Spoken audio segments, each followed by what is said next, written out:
The awakening. In the beginning, the oppression did not announce itself with sirens or marching boots. It came quietly, dressed in uniforms that promised safety and words that claimed authority.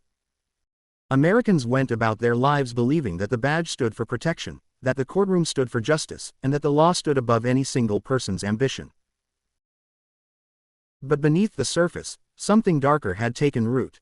In towns large and small, criminals with badges learned how to bend the system by breaking the very laws they swore a sacred oath to uphold and defend. They lied in reports. They bullied citizens who lacked the money or resources to fight back. They practiced favoritism openly, rewarding friends and punishing critics. They coerced compliance through threats and bully tactics that favored actions seen in gangs. They knowingly disregarded procedure, protocols, and state laws, and acted out their personal agenda under the color of law. The law was no longer a shield. It had become a weapon.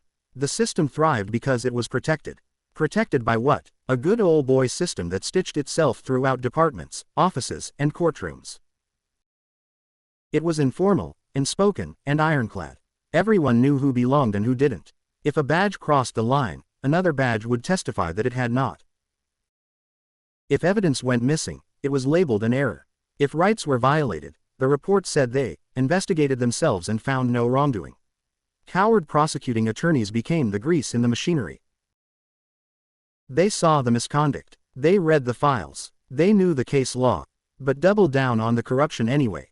The fear of losing elections and being labeled soft or disloyal never seemed to ignite their integrity to do the right thing. The job we the people paid them to do, so they purposely looked away. Local judges completed the circle. Some told themselves they were maintaining order. Others enjoyed the comfort of predictability. Most simply liked the power. Rulings leaned toward the state, precedent was ignored when inconvenient, and well-established case law was treated like a suggestion rather than a command. Injustice became routine of their evil actions and shortcomings. Traffic stops at the hands of extortionists, also known as road pirates, became a financial catastrophe. Often writing tickets for a brake light out or other victimless infraction. A complaint could turn into retaliation. A refusal to waive constitutional rights turned into illegal searches. Police academies rarely taught the Bill of Rights. It seemed they only cared about takedown maneuvers, intimidation tactics, and cowardly officer safety lingo for men who willingly signed up for this position. Neighbors watched neighbors suffer, but fear kept them quiet. Everyone knew someone who had tried to speak up and paid for it. Charges multiplied. Courtrooms filled until there was standing room only. Savings vanished. Reputations were publicly destroyed. The message was clear. Stand alone, and you will be crushed. So most people stayed silent. Silence became survival. Oppression, however, has a flaw.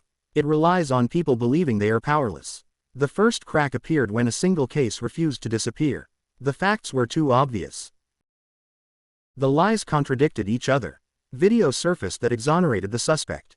Someone shared it, leading to others sharing it. Citizens who had their own stories of oppression, corruption, and tyrannical behaviors about this system began to speak out and share them. It created a wildfire that spread into a movement. Case after case was showing that the conduct was not just wrong, it was illegal. The response from the system was to push plea bargains, so citizens who later found out they had been railroaded had already given up their rights to an appeal. But something had changed. This time, people were watching. Fear began to loosen its grip. People realized something the system had worked hard to make them forget. Power does not originate in badges, offices, or robes. It originates in consent. And consent, once withdrawn, is difficult to replace. Citizens began standing with their neighbors at court hearings. They attended council meetings in numbers too large to ignore. They recorded interactions, documented patterns, and shared information.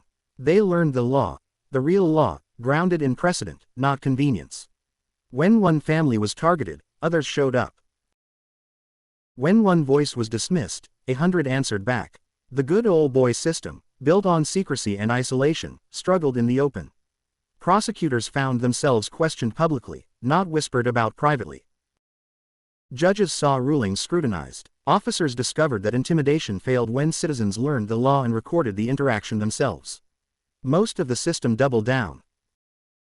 Others quietly stepped aside. A few, confronted with sunlight for the first time, chose to do the right thing.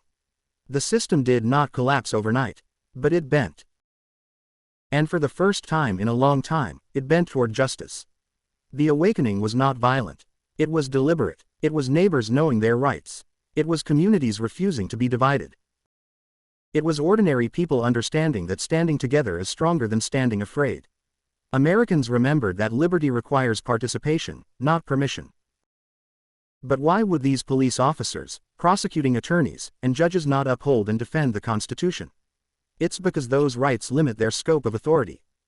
By Arkansas Corruption Channel Balance Scale.